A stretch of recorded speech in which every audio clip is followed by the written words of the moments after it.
Halo semua, salam sehat dan sejahtera. Mudah-mudahan kita diberikan kesehatan, kemudahan dalam menjalankan setiap aktivitas kita sehari-hari. Baiklah, pada video kali ini kita akan bicara tentang paralel line, garis sejajar ya. Terus ada distance, ini judul besarnya ya. Terus ada distance, distance itu jarak dan angle sums. Angle sums itu ya kayak semacam garis berpelurus, bukan garis berpelurus, sudut berpelurus gitu ya, sudut penyiku dan segala macam yang lainnya.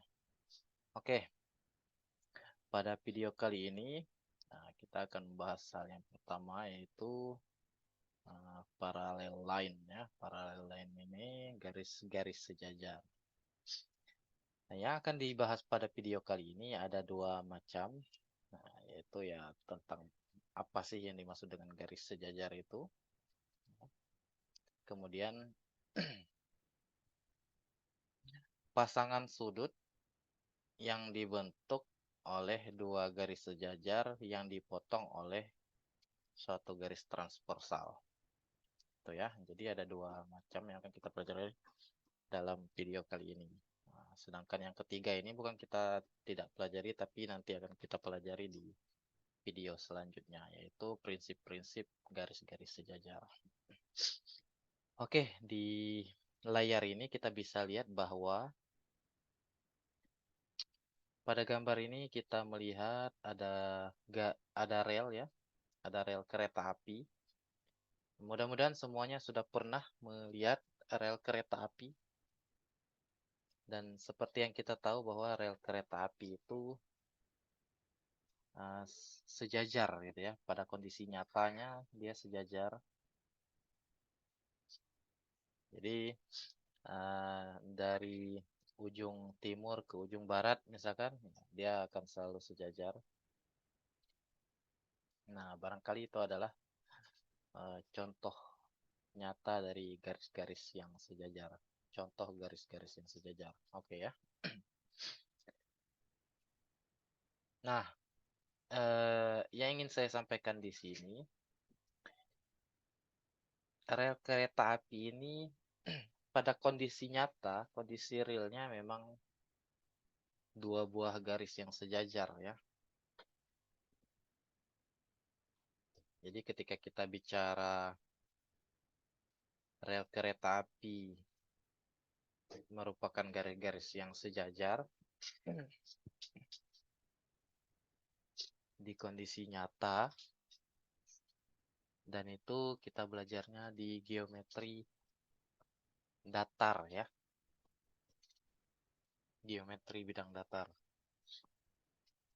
Nah, namun kalau kita lihat di sini di gambar ini, sementara kita udah tahu bahwa rel-rel ini kan sejajar ya, dari ujung utara sampai ujung selatan. Mungkin kalau ada kereta api yang menuju ke titik-titik tertentu, stasiun-stasiun tertentu maksudnya, ya dia akan selalu sejajar ya, rel kiri dan rel kanannya.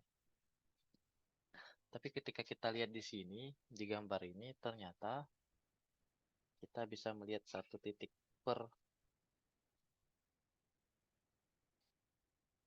perpotongan antara dua buah rel ya, di gambar. Barangkali kalian melihat dalam kondisi nyata pun, di titik yang jauh sebelah sana gitu ya, di depan, misalkan kita lihat dari posisi sini ya, kita berdiri di sini ya, di bantalan rel yang itu, kita melihat ke depan dan kita akan memandang bahwa rel akan bertemu di satu titik.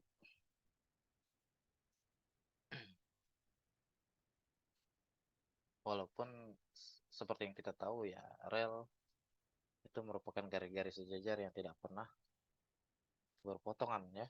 Karena kalau berpotongan ya bingung juga bagaimana kereta api melewatinya. Namun kita tidak akan berbicara tentang kereta api, tapi yang kita bicarakan di sini adalah tentang geometrinya. Jadi kalau geometri bidang datar itu garis-garis sejajar itu rel, contohnya di sini, dia tidak akan berpotongan di satu titik.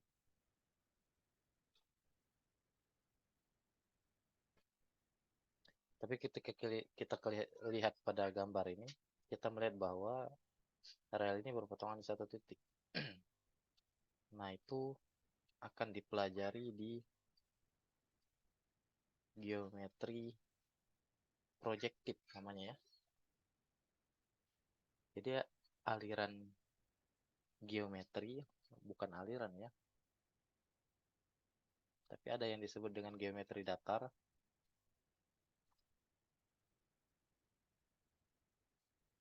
Nah, kalau yang dia berpotongan, dia dipelajarinya di geometri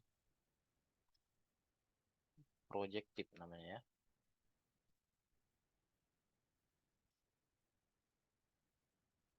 Jadi kalau geometri datar, garis-garis sejajar itu dia tidak akan berpotongan.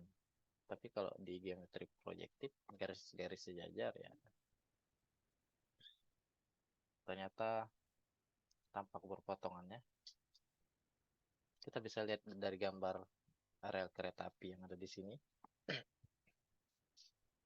Dan memang itu terlihat seperti berpotongan, walaupun pada kenyataannya ya tidak akan pernah berpotongan. Yang akan kita pelajari di sini sesuai dengan mata kuliahnya yaitu geometri datar.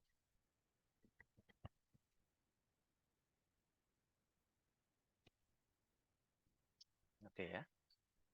Baiklah, mari kita lanjut ke slide yang berikutnya.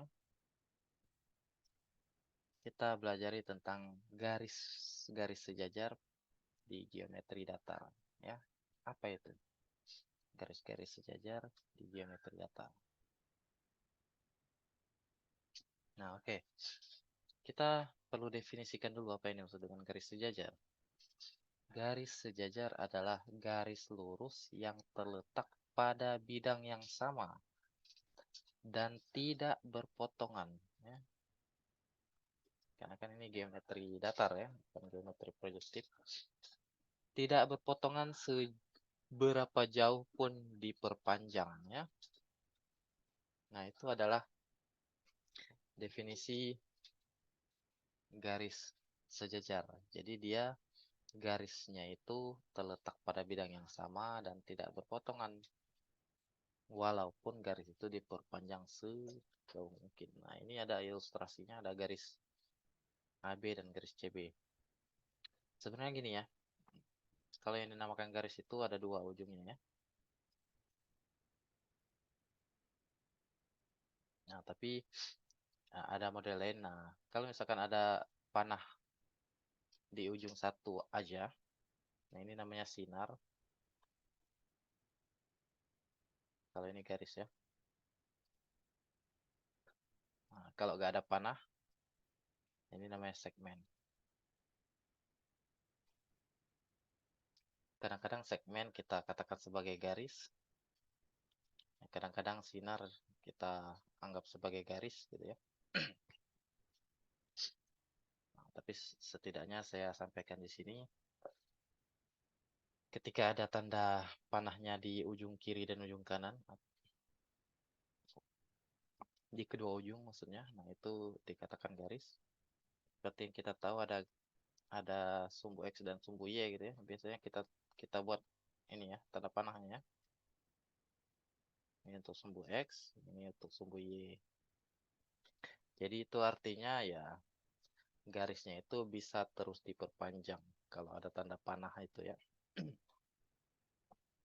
Nah, kalau sinar cuma di satu ujung saja yang ada tanda panah yaitu maksudnya bisa diperpanjang gitu ya. Nah, ilustrasi di sini dia menggunakan sinar ya. menggunakan simbol sinar AB, CD. Ya, sebenarnya kalau kita bicara ada titik A, ada titik B, ya sebenarnya yang biasa kita sebut dengan segmen ya. Nah, tapi di sini apapun itu gitu ya, mau segmen sesama segmen ya kan, mau sinar sesama sinar, mau garis sesama garis atau garis dengan sinar, yang pasti misalkan garis dengan sinar, ketika kedua garis itu terletak pada bidang yang sama dan dia tidak berpotongan, maka mereka sejajar. Oke ya. Jadi di sini biasa kita simbolkan dengan AB sejajar CD, gitu ya. Sejajar itu disimbolkan dengan dua garis miring.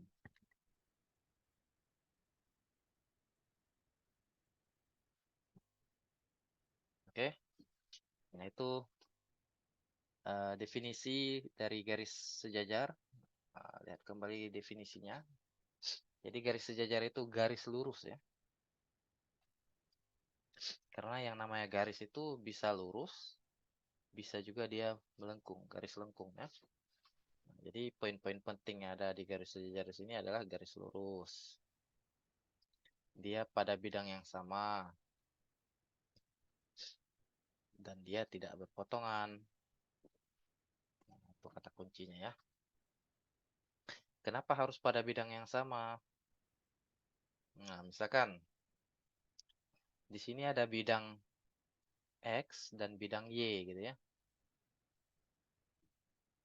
Bidang X tegak lurus dengan bidang Y. Garis yang ada pada bidang X dan garis yang ada pada bidang Y, dia tidak mungkin sejajar.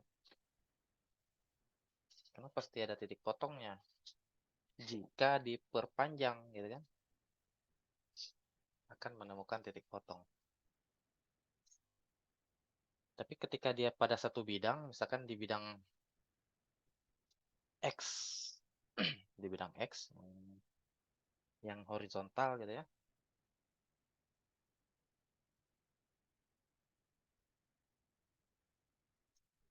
dia pada bidang yang sama dan diperpanjang, garisnya itu bisa bisa bisa garis sejajar gitu ya, bisa membentuk garis sejajar. Tapi kalau dia udah berbeda bidang, artinya tidak pada bidang yang sama, ya barangkali ketika diperpanjang dia akan bertemu di satu titik garis ya. Jadi di sini kita lihat bahwa definisi garis sejajar itu hal-hal yang penting itu adalah garisnya lurus, dia terletak pada bidang yang sama, tidak berpotongan. Nah, tidak berpotongan ketika diperpanjang ya. Oke, itu ya definisi dari garis sejajar. Nah, ini kita masuk ke pembahasan yang kedua. Pasangan dari sudut yang dibentuk oleh dua garis yang dipotong oleh transversal gitu ya. Oke. Pertama kita perlu tahu dulu apa yang disebut dengan transversal ya. Transversal dua garis atau lebih. Jadi ini kita bisa sambil melihat gambar. Di sini ada dua garis sejajar AB dan CD ya. Transversalnya itu adalah EF. Ya, transversalnya itu adalah EF. Jadi yang sejajar itu AB dan CD. Transversalnya adalah EF. Transversal dua garis atau lebih adalah garis yang memotong garis tersebut. Jadi ini ada garis AB, ada garis CD, dipotong oleh EF. EF itulah yang disebut dengan transversal. Nah, karena dipotong oleh transversal, muncullah sudut-sudutnya gitu ya. 1, 2, 6, 5, 3, 4, 8, 7.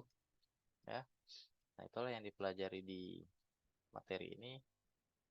Sudut yang dibentuk oleh dua garis sejajar yang dipotong oleh transversal. Jadi ada sudut-sudutnya. Oke ya.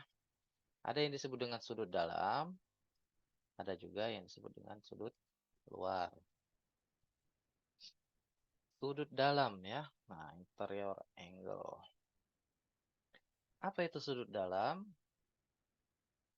Nah, artinya dalam ini menunjukkan posisi ya. Ada yang di dalam, ada yang di luar. Nah, sudut dalam yang dibentuk oleh dua garis yang dipotong oleh garis transversal adalah sudut antara kedua garis tersebut. Mana contohnya? Sudut antara dua garis tersebut. Nih ya, garisnya. Nih. Jadi yang berada di dalam yang mana? 1, 2, 3, 4. Itu posisinya di dalam. Di dalam itu kalau kita perhatikan dari gambar ternyata di antara garis AB dan garis CD ya. Posisinya di dalam. Nah, kita lengkapi sekarang karena ada sudut dalam, ada juga namanya sudut luar. Nah, yang sudut di luar itu 5 gitu ya. 6, 7, 8. Gitu ya. Jadi ada yang di dalam dari kedua garis sejajar, ada yang di luar dari kedua garis sejajar. Oke ya, mudah-mudahan bisa melihat perbedaan antara mana yang disebut dengan sudut dalam dan mana yang disebut dengan sudut luar. Ini gambarnya garis mendatarnya itu horizontal. Barangkali suatu waktu ada yang dibuat dalam bentuk vertikal seperti ini contohnya. Jadi yang dinamakan sudut dalam itu yang ini ya. Oke ya. Sedangkan sudut luarnya, nah ini ya, itu contohnya. Model lain dari dua garis sejajar yang dipotong oleh transversal. Oke ya, jadi yang sudah kita pelajari adalah garis sejajar itu apa, transversal itu apa, terus muncullah sudut dalam, sudut luar. Selanjutnya ada sudut yang bersesuaian. Jadi dari yang kita peroleh tadi adalah sudut dalam, gitu ya. Dalam dan sudut luar. Nah, dari sudut dalam dan sudut luar ini, ketika dipasangkan gitu ya, ada yang disebut dengan sudut sehadap. Ya. Namanya corresponding angle. Kita bisa lihat pada gambar di sini. Nih ya. Sehadap. Mengapa dikatakan sehadap? Karena menghadap posisi yang sama ini. Nah, jadi arah hadapnya sama gitu ya. Nah, mari kita baca di sini. Sudut sehadap dari dua garis yang berpotongan oleh garis transversal adalah, nah ini definisi sudut sehadap itu. Sudut-sudut pada sisi yang sama dari dua garis transversal. Sisinya sama. Ini ya, garis transversal. Sisinya sisi sebelah. Nah, katakanlah ini kanan ya. Kanan. Sedangkan yang ke sana kiri. Jadi dia di sisi kanan. Di sisi yang sama dari garis transversal, sisi kanan dalam hal ini contohnya. Dan pada garis yang sama. gitu ya.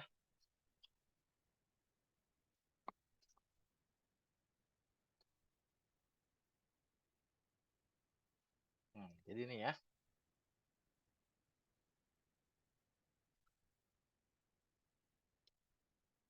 pada sisi yang sama dari garis transversal dan pada sisi garis yang sama. Nah, jadi dia berada di sebelah kanan. Jadi yang menjadi patokan itu adalah garis transversalnya ya.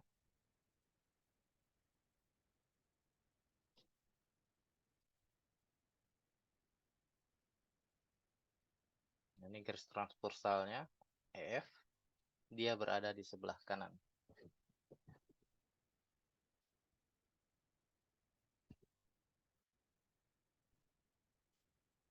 Oke ya. Nah, itu disebut dengan sudut sehadap. Masih banyak contoh yang lain. Contoh dari sudut sehadap, misalkan ini ya, sehadap dengan itu ya, karena dia menghadap ke arah yang sama dan berada di sisi yang sama.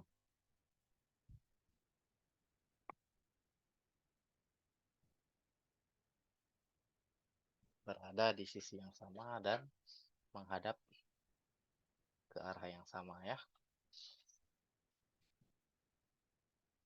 Jadi kalau kita hitung di sini sudut sehadap itu ada 4 ya. Yang pertama ini 1 2, X yang kedua, O yang ketiga, Y yang keempat. Itu ya.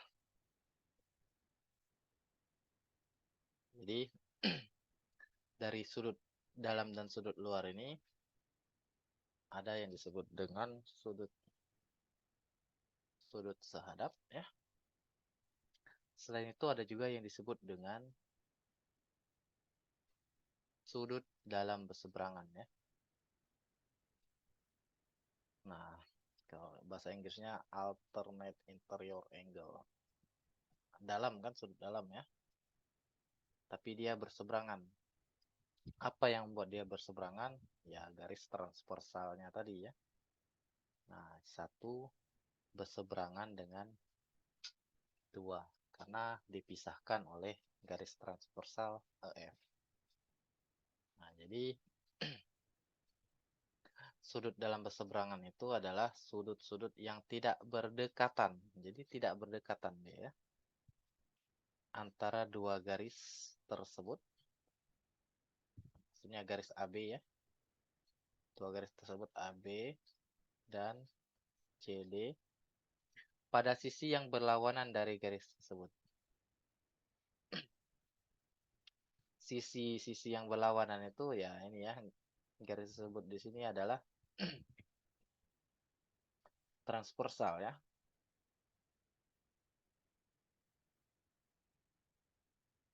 Ini berlawanan ya. Jadi satu di kiri, satu di kanan. Karena dari ada yang di kiri, ada yang di kanan. Dan kedua-duanya posisinya di dalam berseberangan. Berseberangan tadi kan ada yang di sebelah kiri, ada yang sebelah kanan. Itu ya. Nah, sedangkan contoh lain di sini, ini ya, itu adalah contoh lain dari sudut dalam berseberangan. Oke, selanjutnya karena ada sudut dalam berseberangan, ya tentu ada yang dinamakan dengan sudut luar berseberangan. Nah, tinggal kita lihat yang posisinya di luar dan posisinya berseberangan yang mana. Oke ya. Nah, itu tidak akan dibahas lebih lanjut karena ini kita bisa langsung melihat contoh dari garis AB dan CD dipotong oleh garis transversal EF dan kita lihat di sini adalah sudut sehadap sudut 8 dan 1. Oke ya.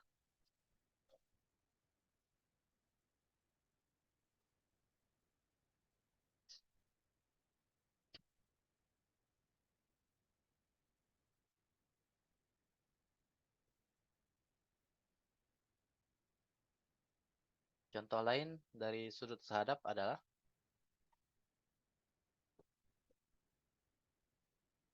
4 dan 5.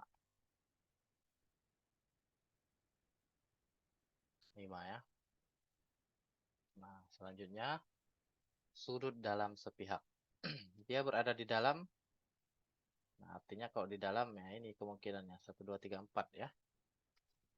Tapi dia sepihak, sama-sama di pihak kiri atau kanan gitu ya. Kita lihat dulu di pihak kiri. Di pihak kiri artinya ya 1 dan 4 ya. 1 dan 4. Sedangkan yang lainnya 2 dan 3 ya. Selanjutnya, luar sepihak. Nah, kita lihat di posisinya di luar. Kita lihat kemungkinannya. Yang ada di luar itu 5 6 7 8 ya. Nah, kita lihat luar sepihak. Mana yang sepihak? Ya, 6 dengan 7 itu sepihak. 5 dengan 8 juga sepihak. Itu pihak kiri ya. Ini pihak kanan. Pihak kiri dan pihak kanan dari garis transversal. Ini ya.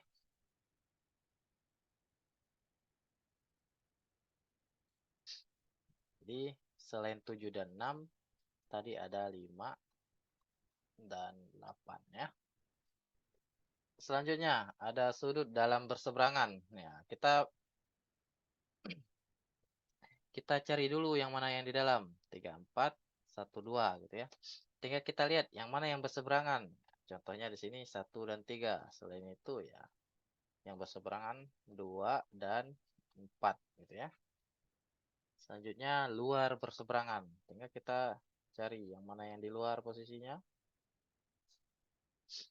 Luar itu tapi dia berseberangan. 7 dengan 5 ya.